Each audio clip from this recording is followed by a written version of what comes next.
Hello guys, আজকে বোনের বাড়ি আসছি। বোনের বাড়িতে আজকে লক্ষ্মী পূজা আছে, তো চলো দেখাই। কি করছিস রে? ও এখনো রেডি হয়নি? জয় মা লক্ষ্মী। এই যে লক্ষ্মী ঠাকুর এখনো রেডি হয়নি, আলোপনা হচ্ছে, সব কিছু জোগাড় হবে পরে, একটু দেখতে থাকো।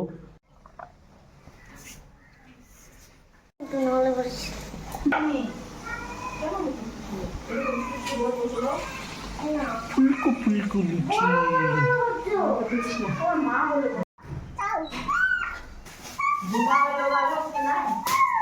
না হবে ওটা